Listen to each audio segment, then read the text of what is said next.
Hello everyone, welcome to Tintin's journal, and today I'll be doing a watercolor, a very simple watercolor which is going to be framed. So let's do this.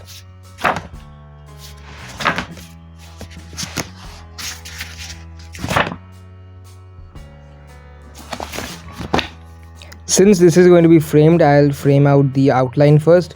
So this is my frame, this is how big I want it to be.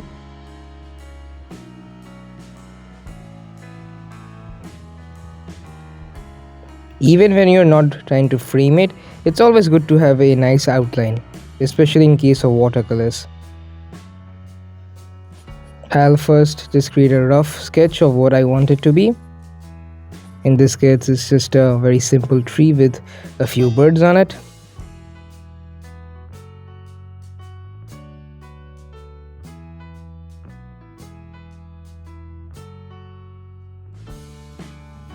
Since this is going to be a watercolor, I'm using a very light HB pencil here.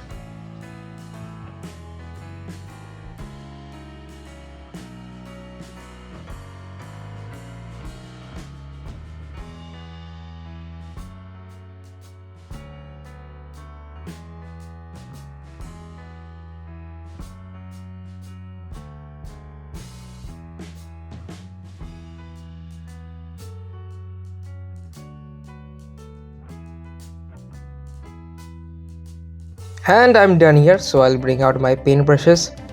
It's not necessary, but it's good to have them in a bag like this. It helps keeps them organized.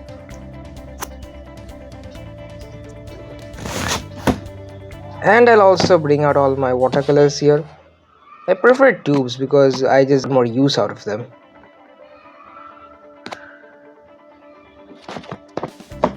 When it comes to watercolors, it's always good to wet the paper first because they are a very transparent medium and it all depends on the water, just how much water you apply.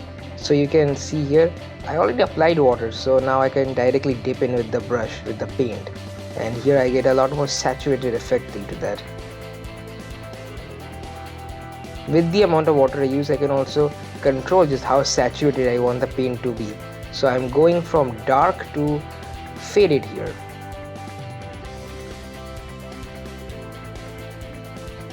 I'll then switch out with the red here. With the water, it also helps them to mix together. I'll just apply very gently here.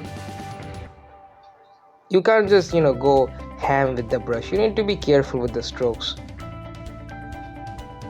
Also, I'll just add a little dab here and a darker pinkish color here.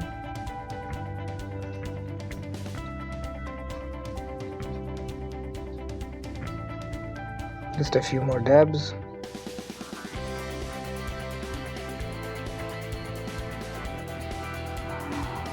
And here I'm going with a darker scarlet to really mix it all together.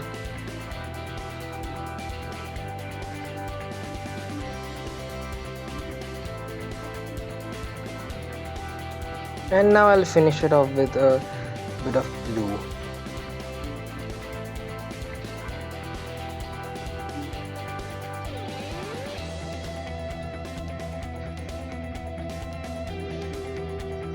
Also, in cases like this, it's important not to use too much paint as it will ruin your painting. You need to be careful with the balance between water and paint. Now it's totally dry, so I'll bring out the Sharpie and then just start sketching. This is where the rough drawing I did earlier comes in to use, because now I have an idea of what I wanted the drawing to be. In this step, I don't need to be too careful as, like I said, that was a rough drawing, an idea of what I wanted to be. It's not supposed to be exact.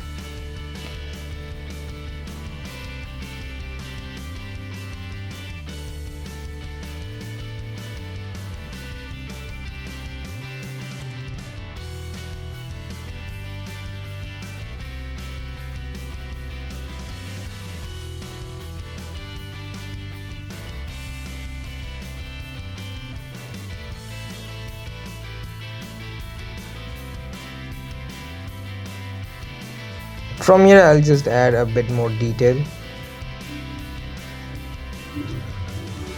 and then just start filling in the birds.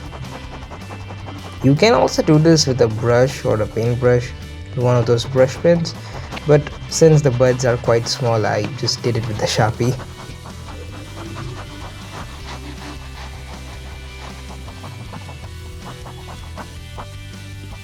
And now the main drawing is done, so I'll just quickly mark out the outline here. This is where I'll cut the paper from so I could frame it.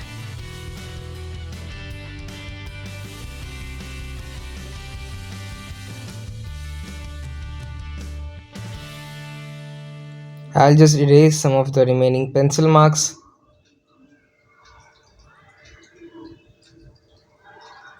and then drop the frame.